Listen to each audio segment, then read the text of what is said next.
ঘড়ির কাঁটায় ৮টা বেজে ৪ মিনিট। এই সময়টাতে যারা অফিসগামী রয়েছেন তারা নিশ্চয়ই বেরিয়ে পড়েছেন বা বেরোনোর প্রস্তুতি নিচ্ছেন। তাদের জন্য ট্রাফিকের আপডেট জানাতে চাই এবং সেই সাথে সাথে যখন তখন বৃষ্টি হয় এবং যখন তখন রোদের প্রাদুর্ভাব দেখা যায়, সেজন্য যারা দিনের পরিকল্পনা সাজিয়ে নিতে চান কিংবা অফিসের জন্যই বের হতে চান তাদের জন্য ওয়েদারের আপডেটও আমরা জানাতে চাই। এই দুই আপডেট আমাদেরকে জানাবেন আমাদের সহকর্মী রিশান মাহমুদ। তামান্না, আপনাকে ধন্যবাদ। দর্শক যেমনটি বলছিল তামান্না যে ৮টা বেজে ৫ মিনিট এখন বাজে, আপনারা অনেকেই হয়তো বা অফিসে যাওয়ার জন্য প্রস্তুতি নিচ্ছেন বা যাবেন, তাদের কিন্তু আবহাওয়ার আপডেট এবং ট্রাফিক আপডেট যদি আপনি জেনে যেতে পারেন সেক্ষেত্রে কিন্তু আপনি নিরাপদ থাকতে পারেন, ঝুঁকির মুখে নাও পড়তে পারেন।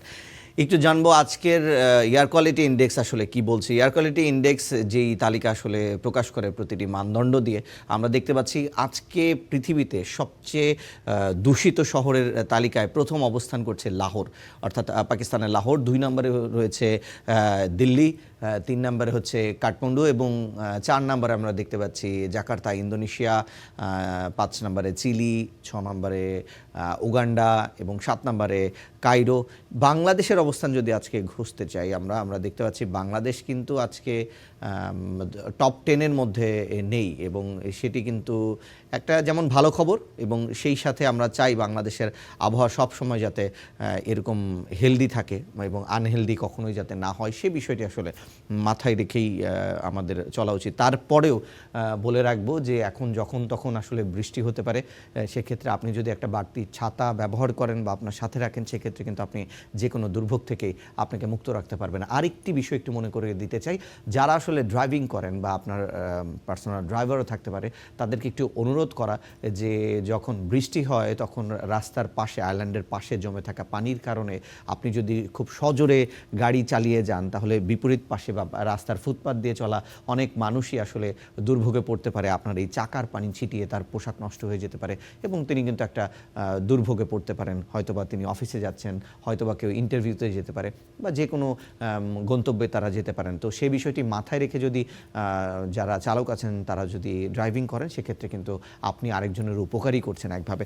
আরেকটি বিষয় একটু জানিয়ে রাখি, আজকে ঢাকার আবহাওয়া কেমন চলবে। ঢাকার আবহাওয়া আমরা দেখতে পাচ্ছি এখন কারেন্ট ওয়েদারের আপডেট যেটি দেখাচ্ছে 28 ডিগ্রি সেলসিয়াস রয়েছে এবং সারাদিন যদি বলি যে এটা 32, 33 এরকমই একটা আবহাওয়ার পরিস্থিতি থাকতে পারে, তাপমাত্রা এমন থাকতে পারে। সেই সাথে আরেকটি বিষয় জানিয়ে রাখি যে ঢাকাসহ বিভিন্ন উপকূলীয় যে অঞ্চল আছে সেখানে কিন্তু বৃষ্টিপাত হতে পারে, সেটি আমরা আবহাওয়ার যে তথ্য সেই তথ্য কিন্তু বলছে। সেক্ষেত্রে বলবো অবশ্যই বৃষ্টি যাতে আপনার দুর্ভোগের কোনো কারণ না হয়, সেক্ষেত্রে আপনি কোনো একটা ব্যবস্থা রাখেন যাতে কোনোভাবে বৃষ্টিতে ভিজে আপনি দুর্ভোগে না পড়েন। এই পর্যায়ে আপনাদেরকে একটু জানিয়ে দিতে চাই ঢাকা শহরের ট্রাফিক আপডেট। যারা অফিসে যাচ্ছেন বা যাবেন বা বিভিন্ন গন্তব্যে যাবেন তারা আসলে কোন পথ ব্যবহার করলে সঠিক সময়ে আপনি আপনার গন্তব্যে পৌঁছতে পারবেন।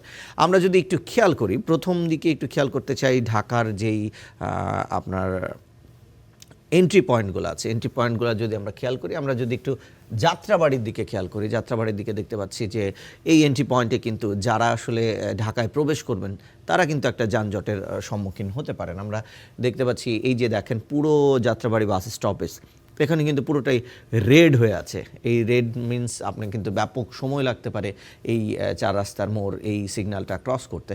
সেই সাথে আস্তে আস্তে যদি আমরা আসলে ঢাকার দিকে প্রবেশ করি, আমরা সেখানে দেখতে পাচ্ছি এই আপনার ধোলাইপাড় থেকে শুরু করে অনেক জায়গায় কিন্তু যানজট রয়েছে। এবং আরেকটি বিষয় আপনাদেরকে বলে রাখি, কাপ্তান বাজার অর্থাৎ গুলিস্তান, এই গুলিস্তানের এখানে কিন্তু এই সকালবেলার যানজট না, এটা সারা সময়ই আসলে যানজট থাকে। এই কাপ্তান বাজারে যে বাস স্ট্যান্ড রয়েছে সেই বাস স্ট্যান্ডে আসলে পর্যাপ্ত জায়গা না থাকার কারণেই কিন্তু এই যানজট একটা মূল কারণ।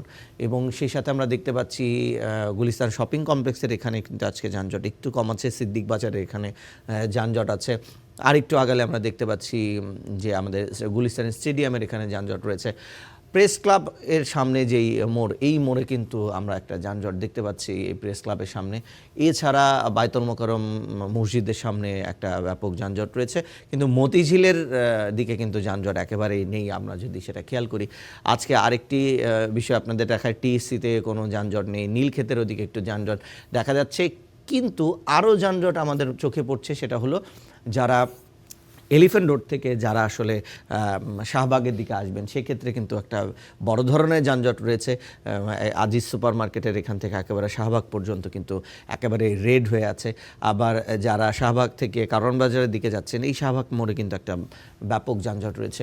আর একটু আগালে আমরা দেখতে পাচ্ছি একেবারে ইন্টারকন্টিনেন্টালের যেই মোড় সেখানে কিন্তু বেশ একটা যানজট রয়েছে, যদিও এখানে একটা পেট্রোল পাম্প রয়েছে। এই পেট্রোল পাম্পের কারণে অনেক সময় যানজট তৈরি হয়। আবার যারা বাংলা মোটর থেকে ইন্টারকন্টিনেন্টালের এদিকে আসবেন সেখানেও কিন্তু একটা যানজট দেখা যাচ্ছে। আরেকটা বড় ধরনের যানজট বাংলা মোটরের যানজট। একেবারে যারা ইন্টারকন্টিনেন্টাল ক্রস করে একটু হয়তো বা আপনি স্বস্তিতে যাত্রায় থাকতে পারবেন, চালাতে পারবেন আপনার গাড়ি, কিন্তু পরবর্তীতে কিন্তু আপনাকে একেবারে থেমে যেতে হবে, তার কারণ এখানে পুরোটাই রেড রয়েছে যারা শাহবাগ থেকে আসলে বাংলা মোটরের দিকে যাবেন।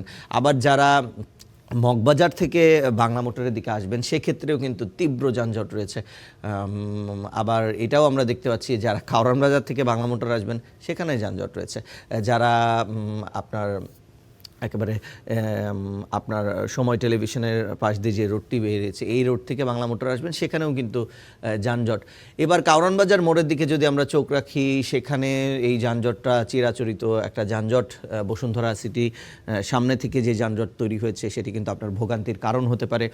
আবার কারওয়ান বাজার থেকে ফার্মগেট থেকে কারওয়ান বাজারে যেই পথটি এসেছে এখানে কিন্তু একেবারে রেড হয়ে আছে, সব দিক দিয়ে আসলে রেড হয়ে আছে। আবার এই যে এফডিসির সামনে অর্থাৎ পেট্রো বাংলার পর থেকে এফডিসি থেকে একেবারে হাতিঝিলের মোড় পর্যন্ত এই যানজটটা কিন্তু বড় একটা ভোগান্তির কারণ। এখানে অনেকটাই ভোগান্তির কারণ আসলে ব্যাটারি চালিত অটোরিকশার কারণে এরকম যানজট হয়ে থাকে। তো সেক্ষেত্রে আপনারা যারা আসলে অফিসে বের হওয়ার উদ্দেশ্যে যাচ্ছেন বা বিভিন্ন গন্তব্যে তারা কিন্তু বিকল্প পথ ব্যবহার করতে পারেন। আমরা এই পর্যায়ে একটু দেখতে পাচ্ছি যে ফার্মগেট এলাকায় তেজগাঁ কলেজের সামনে থেকে যানজট কিছুটা কম আছে, কিন্তু যদি খামারবাড়ির মোড়ে যায় তাহলে দেখতে পাচ্ছি খামারবাড়ির মোড়ে কিন্তু একটা যানজট, এবং খামারবাড়ি থেকে যারা ফার্মগেটের দিকে আসবেন সেখানে কিন্তু পুরো পথটা আসলে যানজটে রয়েছে। এবং ফার্মগেট থেকে যারা বিজয় সরণির দিকে যাবেন তাদের অবশ্যই সময় হাতে নিয়ে বের হতে হবে। এই পথটা যদি আপনাকে আসলে ব্যবহার করতেই হয় বা আপনি যদি বিকল্প পথ ব্যবহার করতে পারেন সেক্ষেত্রে কিন্তু আপনি আপনার গন্তব্যের সময় মতো হয়তো পৌঁছতে পারবেন। আমরা এবার যদি একটু ফার্মগেট থেকে বিজয় সরণির দিকে যাই সেখানে দেখছি তীব্র যানজট রয়েছে, কিন্তু একটা আশার বাণী হলো যে এই বিজয় সরণিতে আপনি যেই আপনারা জানেন যে জাহাঙ্গীর গেট থেকে বাংলা মোটর পর্যন্ত কিন্তু এআই ক্যামেরা স্থাপন করা হয়েছে, এবং এক্ষেত্রে কিন্তু এআই ক্যামেরাকে চালকরা আসলে মেনেই চলছেন। অনেক দিন পর দেখা যাচ্ছে এই প্রবণতা। এখন কিন্তু সবাই আসলে জেব্রা ক্রসিংয়ের আগে তার গাড়িটি আসলে ব্রেক করে দিচ্ছে যদি রেড সিগন্যাল দেয়। সো এই রেড সিগন্যালে কিছু টাইম বেঁধে দেয়, সাপোজ এটা 1 মিনিট 20 সেকেন্ড হতে পারে, 1 মিনিট 60 সেকেন্ড হতে পারে। তো চালকরা সেটি কিন্তু মানছেন, এবং এআই ক্যামেরা যুক্ত করার কারণে এই ভিডিও মামলার যেই বিষয়টি সেটি কিন্তু অনেক চালককে আসলে সচেতন করেছে। তারপরেও কিছু চালক আসলে মানছে না, তারা হঠাৎ বাড়ি যেয়েই কিন্তু মামলার চিঠি পাচ্ছে। তো সেক্ষেত্রে যারা আসলে চালক আছেন তারা এই ট্রাফিক ব্যবস্থাপনা যখন মেনে চলবেন তখনই কিন্তু আমাদের ট্রাফিক ব্যবস্থাপনা যানজট এগুলো কিন্তু আসলে কমে আসবে। একেবারে চন্দ্রিমা উদ্যান থেকে যারা আসলে বিজয় সরণির দিকে আসবেন তাদেরকে কিন্তু ভয়াবহ যানজটের সম্মুখীন হতে হবে। এই পথটি না ব্যবহার করে আপনারা বিকল্প কোনো পথ ব্যবহার করতে পারেন। আবার আমরা দেখছি যারা জাহাঙ্গীর গেট থেকে বিজয় সরণির দিকে আসবেন তারাও কিন্তু যানজটের সম্মুখীন হবেন। অর্থাৎ দেখা যাচ্ছে ঘড়ির কাঁটায় এখন এই অফিস আওয়ারে এই যানজটটা ঢাকা শহরের জন্য নর্মাল বলতে পারেন অনেকেই, কিন্তু এই যানজটটাও অনেকাংশে আসলে নিয়ন্ত্রণ সম্ভব এবং নিয়ন্ত্রণ করা পসিবল মনে করি। অর্থাৎ আপনি এই যানজট থেকে নিজেকে মুক্ত রাখতে অবশ্যই সময় হাতে রেখে বের হন এবং নিজেকে নিরাপদ এবং ঝুঁকিমুক্ত রাখুন। আমরা ফিরে যাচ্ছি আমাদের মূল স্টুডিওতে সহকর্মী তামান্নার কাছে। রেশান, অসংখ্য ধন্যবাদ, বেশ গুরুত্বপূর্ণ খবরাখবর জানাচ্ছিলেন।